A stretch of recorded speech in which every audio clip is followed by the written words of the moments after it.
G'day everyone, I'm Cranky Dave from Cranky Dave's Mills. For those of you who don't know, the MILF stands for My Little Fabrication Shop. So it's nothing, it's a bit of a cheeky acronym.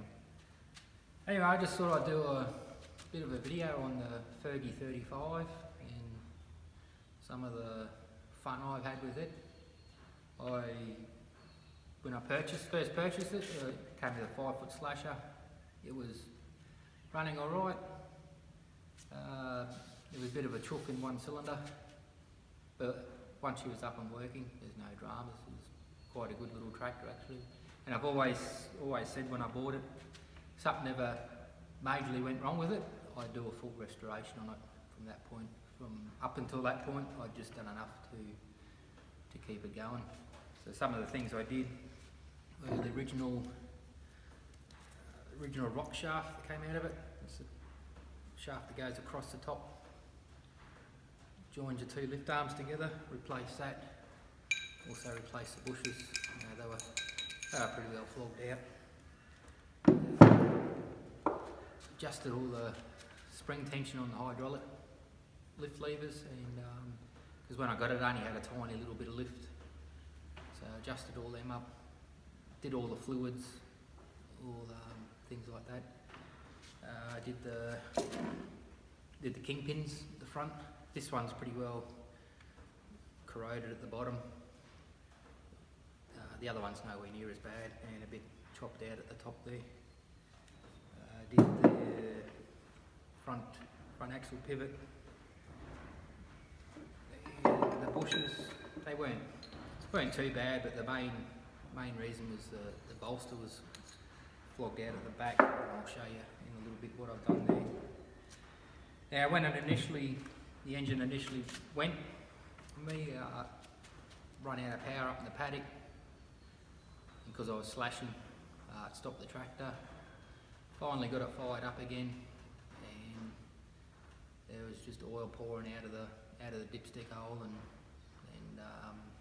out of the tappet cover breather. So I knew then it wasn't good. So eventually got around to stripping it, lifted the head, because initially I thought, well, this is going to be easy, just new liners, pistons, bearings, too easy, you know. But unfortunately it wasn't. So this is the cylinder head of it. That's number one, which is all pitted, corroded and eaten away. That would have been the reason for the chuff, because other two cylinders would have been enough to fire that one up properly. But once number 3 went, I think that one was a cracked wing, broken ring. It was all over. Also, when I lifted the head, it actually blew on the head gasket. One of these studs in here. That one it is. It was all full of combustion gases. So yeah, she'd gone there. And the reason for that was this was the chrome liner model engine. And the liner on number 3, when someone had dug the old one out, that actually damaged the lip on the block that seals it. So I've got the block at a machinist at the moment. I'm getting a quote on it. They're going to change to a cast iron liner because they've got a much deeper lip, and I'm going to have to put oversized liners in it because parent bores are out of round. The crank is there. Also, the bearing journals, they're not the issue. The problem is the thrust side of the crank. Who's ever put it back together last has actually put the thrust washers in back to front. So the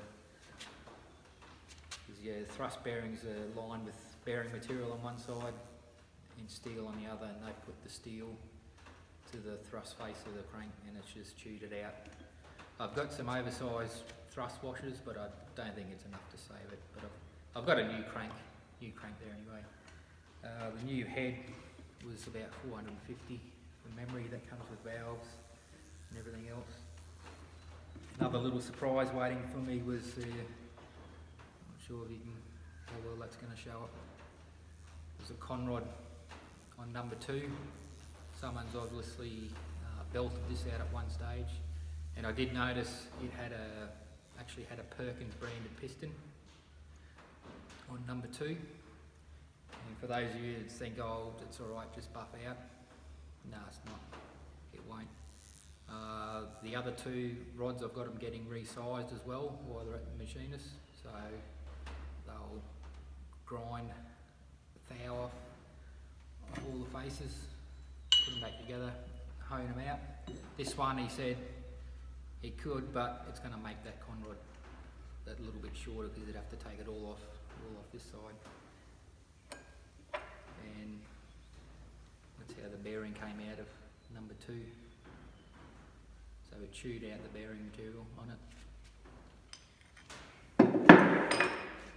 I pulled the rear axles because I had a slight oil leak from the right hand trumpet and slight oil leak from the left hand bearing seals.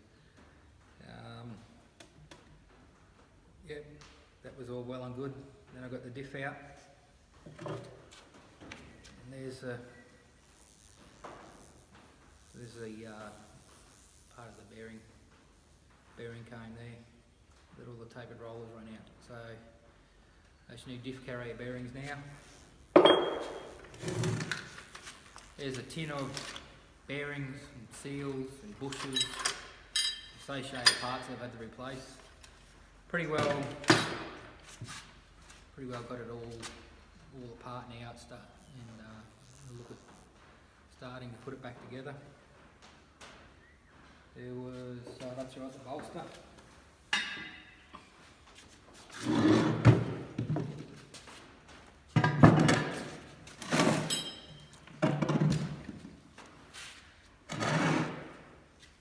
I've seen, well, initially I was just going to get them to machine it out, and then you've seen on Bundy Bear's shed, they machine them out, and then you can just put a hardened steel bush in there. But that wasn't going to work for me, because that was too much, even too much for the,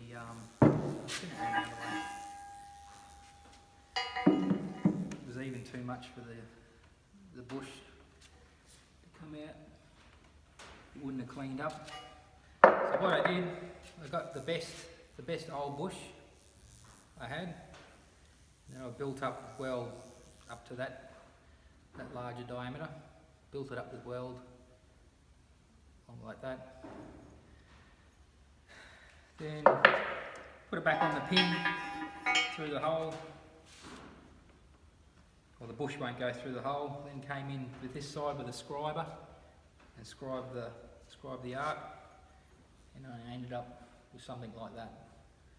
Now this is cast steel, not cast iron, so what I'm probably going to do, not sure yet, but I reckon I'll just tack weld that on there with the TIG welder,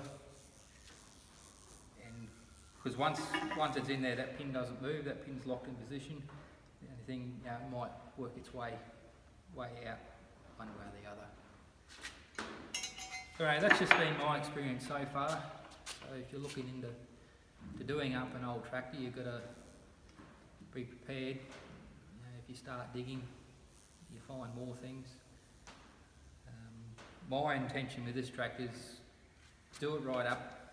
It's not going to be a show pony, but it's still going to be a workhorse. It's only going to be dragging a slasher around. But I just like to do the best I can with it, and hopefully it'll be good for another 60 years. Okay, everyone, thanks for watching, and I'll see you next time.